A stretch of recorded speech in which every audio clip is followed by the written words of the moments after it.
오늘의 주요 뉴스입니다. 대강법 개정안이 국무회의를 통과함에 따라 전북권 광역전철망 구축이 본격화할 수 있게 됐습니다. 이는 광역전철망 사업 범위가 특별시와 직할시에서 50만 이상 도청 소재지까지 확대됨에 따른 것입니다.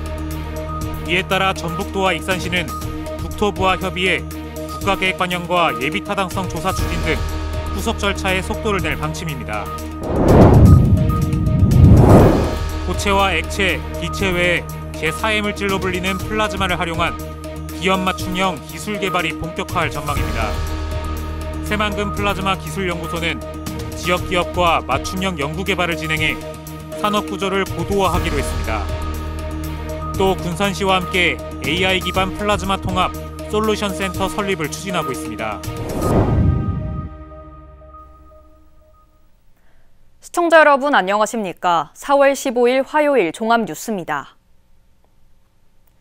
대광법 개정안이 오는 10월 시행됨에 따라 익산시 중심 광역전철망 구상이 본격화됩니다. 개정안에 따라 대도시권 범위가 광역시 특별시에서 인구 50만 이상 도청 소재지까지 확대됐습니다. 이에 따라 전주가 대도시권에 포함돼 익산을 중심으로 한 전북 광역교통망 구축이 가능하게 됐습니다. 익산시는 전주, 군산, 완주, 새만금 등 도내 지역을 연결하는 광역전철망을 추진하고 있습니다. 시는 앞으로 국토부와의 협의, 국가계획 반영, 예비 타당성 조사 등 후속 절차에 속도를 낼 방침입니다. 도내 시군별 지역 분산 에너지 특화 모델이 마련될 전망입니다. 전북자치도는 분산에너지 활성화와 신재생에너지 산업 육성 계획 수립을 위한 용역에 들어갔습니다. 분산에너지 활성화 용역에는 인프라 확충과 제도 개선 등으로 시군별 분산에너지 모델을 설계하고 분산에너지 특화 지역으로 지정받기 위한 전략을 마련할 계획입니다. 신재생에너지 산업 육성 용역은 도내 신재생에너지 산업의 정책 방향과 확대 전략을 제시합니다. 전북자치도가 조직 개편에 나섭니다. 개편 내용을 보면 세계과 31명으로 구성된 하계올림픽 유치단이 신설됩니다. 또 동물방역팀과 출향도민팀, 청렴윤리팀도 새롭게 만들어집니다. 기업유치지원실 소관은 도지사에서 경제부지사로 변경됩니다. 전북자치도 전체 조직은 14실구, 66과, 272팀에서 15실구, 69과, 284팀으로 바뀌면서 전체 정원은 5,497명에서 5,534명으로 늘어납니다. 전북자치도는 관련 조례안을 도의회에 제출했습니다. 대한민국 시도의회 의장단이 오늘 인천에서 3차 임시회를 열고 전북 하계올림픽 유치 공동결의안을 채택했습니다. 결의안은 하계올림픽 유치를 위한 전북지자체 스포츠 인프라 활용 협력과 중앙정부의 외교 재정, 정책적 지원 촉구 등을 담고 있습니다. 문승우 전북도의회 의장은 하계올림픽은 대한민국이 추구하는 지속가능성과 균형 발전, 국민 통합이라는 국가 비전을 구현할 절호의 기회라고 강조했습니다. 새만금 관할권을 둘러싸고 군산시와 김제시, 부안군이 지난 5년 동안 분쟁 비용으로 43억 원가량을 쓴 것으로 나타났습니다. 군산시는 지난 2021년부터 최근까지 새만금 정책 업무 추진 항목으로 모두 12억 원을 썼습니다. 예산은 주로 군산의 입장을 알리는 홍보물 제작과 행사 개최, 법률 지출 비용으로 사용됐습니다. 김제시는 민간단체 보조금 등을 포함해 19억 6천여만 원을, 부안군은 2억 1천만 원을 사용했습니다.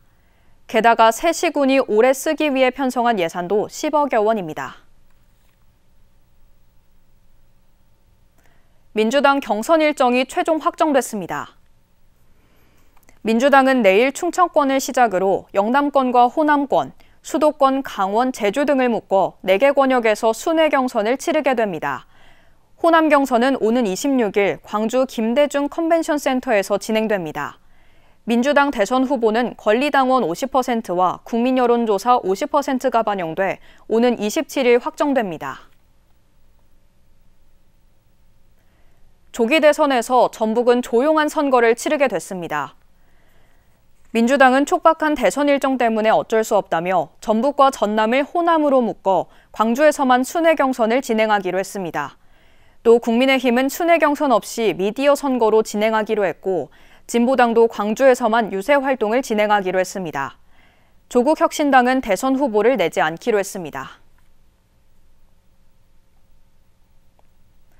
고체와 액체, 기체 외에 제4의 물질로 불리는 플라즈마가 산업과 생활 속에서 두루 쓰이고 있습니다. 새만금 플라즈마 기술연구소가 올해는 지역 기업과 맞춤형 연구 개발을 진행해 산업 구조를 고도화하기로 했는데요. 또 군산시와 함께 AI 기반 플라즈마 통합 솔루션 센터를 구상하고 있습니다. 모형숙 기자입니다. 인공 다이아몬드를 만드는 실험 장치. 메탄가스를 일주일쯤 플라즈마로 분해하면 1캘럿짜리가 만들어집니다. 인공 다이아몬드는 미래 반도체에 사용될 예정입니다.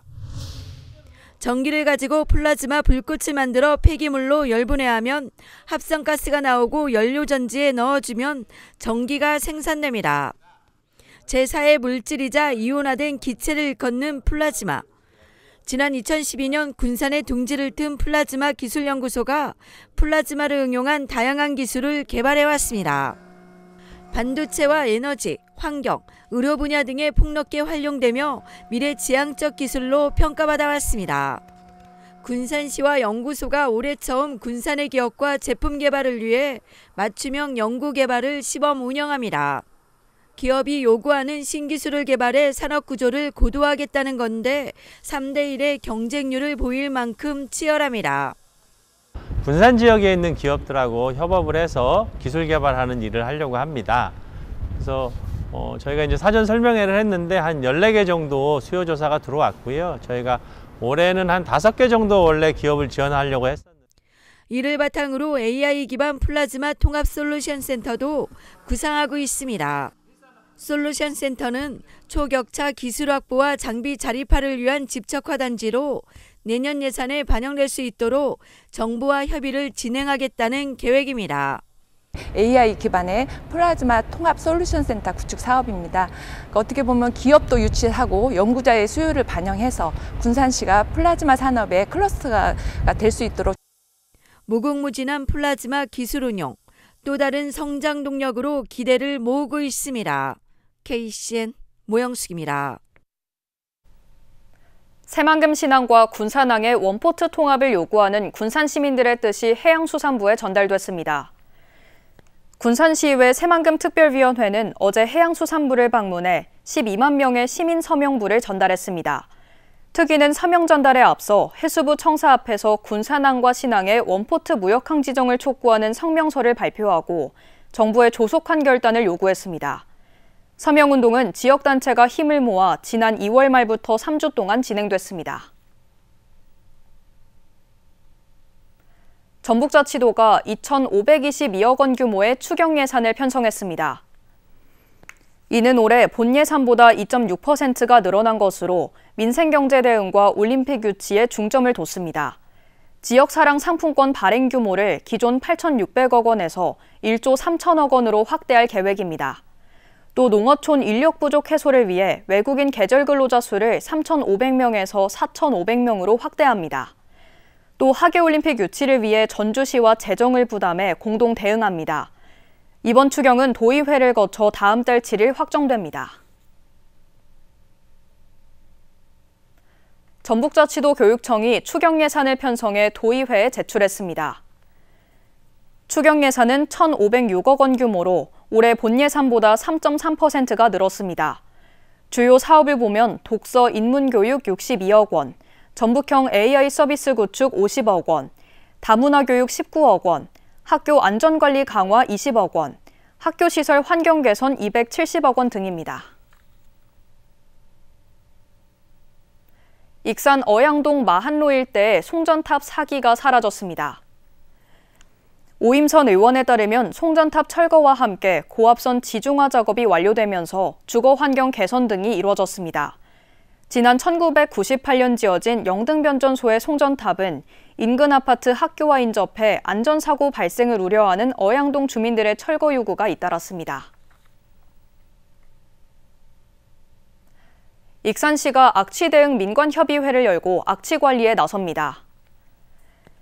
협의회는 15일 회의에서 주요 악취 원인과 향후 관리 방안을 마련해 악취 발생 지역을 집중 관리하기로 했습니다. 또 다음 달부터는 24시간 상황실을 운영해 민원에 신속히 대응할 방침입니다.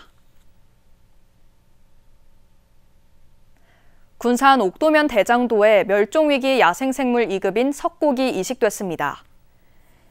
환경부 산하 국립생태원은 지난해 10월 두산 퓨얼셀과 체결한 ESG 협약에 따라 어제 석곡 120개체를 대장도에 이식했습니다. 석곡은 난초와 착색난으로 따뜻한 기후에서 바위나 나무에 붙어 자생하며 최근 자연 개체 수가 줄어 멸종 위기종으로 지정됐습니다. 국립생태원은 이번 이식을 통해 대장도 생태계의 건강성을 높이고 생물 다양성을 회복한다는 계획입니다. 국가식품 클러스터 입주 기업의 고령 친화식품 매출이 늘고 있습니다. 식품진흥원에 따르면 지난해 말 기준 고령 친화식품 인증을 받은 141개 제품의 매출은 114억 3,800만 원으로 집계됐습니다. 1년 전에 비해 매출액은 25%가 늘었습니다. 제품군을 보면 중류 매출이 95%가 증가했고 국과 탕 등도 증가하고 있습니다. 제1건설 부도로 자금난을 겪었던 훈산학원이 매각됐습니다. 학교법인 훈산학원은 제1건설을 모태로 하고 있으며 우석고와 전북여고, 전북중 등 학교 3곳을 운영하고 있습니다. 훈산학원을 인수한 법인은 정읍 학산중학교 등을 운영하는 묵재학원입니다. 계속해서 전북권 뉴스입니다. 전주시 공무원 4명 중 1명은 직장 내 괴롭힘을 인정한 것으로 나타났습니다. 전주시가 지난 2월 소속 공무원 등 3,290명을 대상으로 직장 내 괴롭힘 설문조사를 벌인 결과 응답자 591명 가운데 26%인 152명이 직장 내 괴롭힘을 경험했거나 목격했다고 답했습니다. 또 발생 원인에 대해서는 수직적, 권위주의적 조직 문화를 가장 많이 꼽았습니다. 제22대 총선에서 민주당 당내 경선을 앞두고 특정 예비 후보를 비판하는 현수막을 건 광고업자가 항소심에서 벌금형을 받았습니다. 광주고법 전주재판부는 공직선거법 위반 혐의로 기소된 광고업자 41살 A씨에 대해 무죄를 선고한 원심을 깨고 벌금 70만 원을 선고했습니다. 또 A씨에게 비판 현수막 제작을 의뢰한 민주당 당원 B씨에게는 벌금 150만 원을 선고한 원심을 유지했습니다. 민주당 당원이기도 한 A씨는 지난해 3월 9일 전통시장과 터미널 앞 등 18곳에 민주당 예비후보 C씨와 중앙당을 비판하는 현수막을 게시한 혐의로 기소됐습니다. 장수군 장계면의 한 주택에서 불이 났습니다.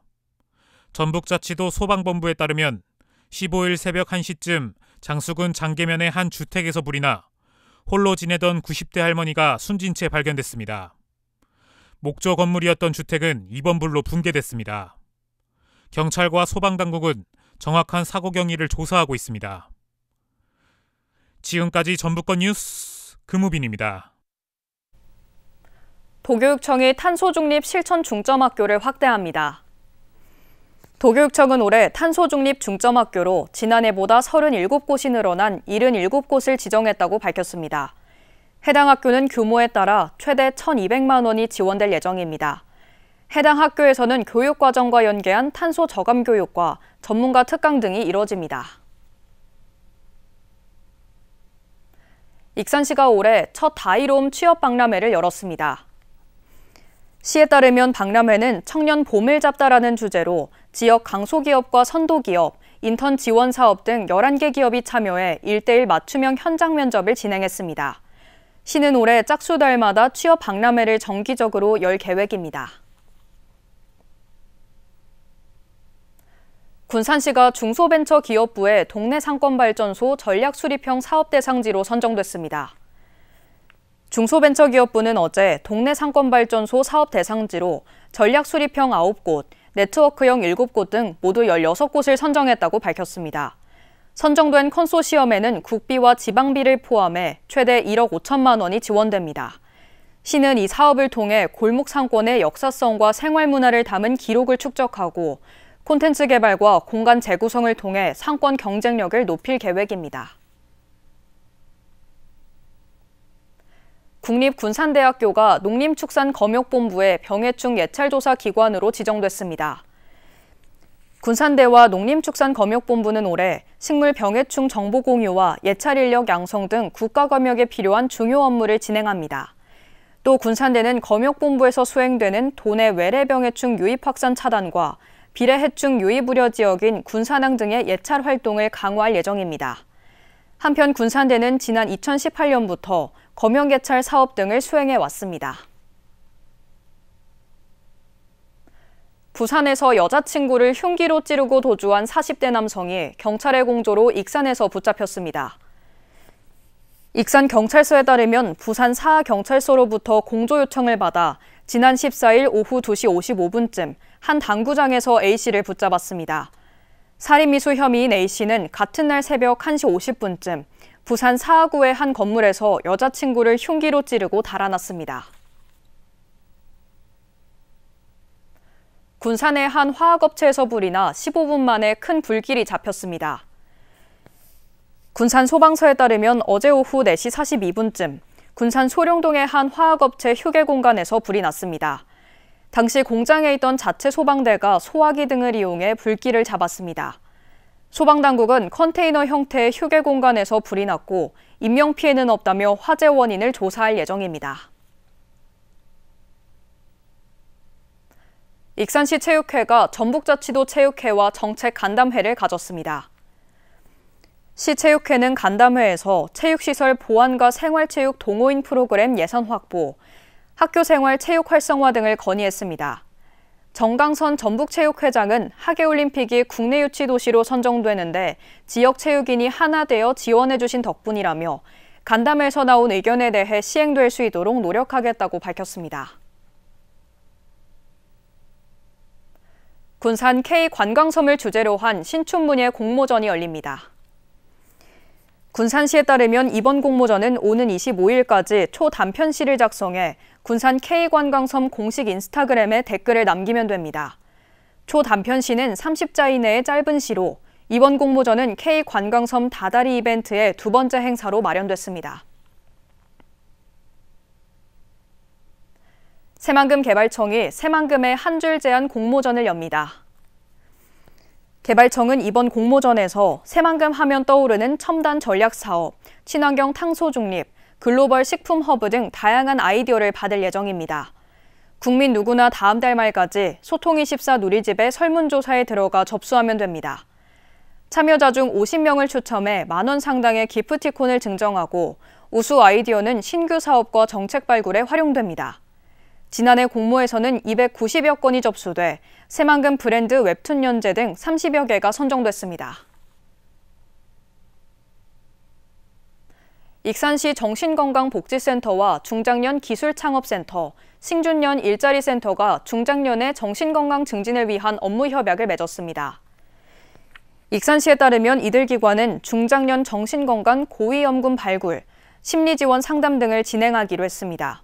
또 이들 기관은 심리적 위기 상황에 놓인 중장년층이 건강한 사회 구성원으로 자리 잡을 수 있도록 도울 예정입니다. 다음은 우리 동네 소식입니다.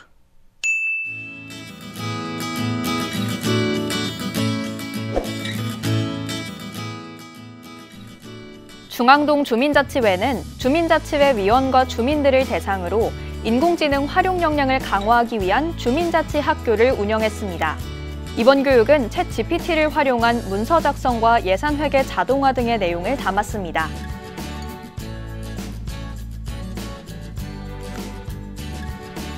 군산 예술의 전당이 문화예술 공간으로서의 매력을 더하기 위해 특별한 꽃장식을 선보여 시민들의 호응을 얻고 있습니다. 이번 꽃장식은 음악을 상징하는 높은 음자리표 형태로 디자인해 공간의 예술성을 표현했습니다.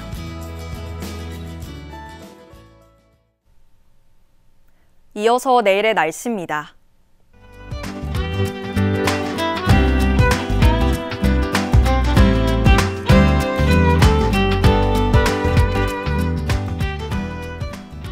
오늘 도내는 대체로 맑은 가운데 군산은 22도, 익산은 24도를 보이겠습니다.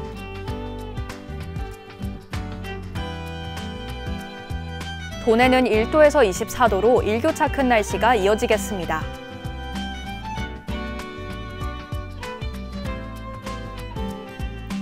익산은 토요일에 비 소식이 있겠고 주간 최고 25도를 보여 따뜻하겠습니다. 군산도 토요일에 비 소식이 있겠고 바다의 물결은 최고 2.5m로 잔잔하게 일겠습니다. 날씨였습니다.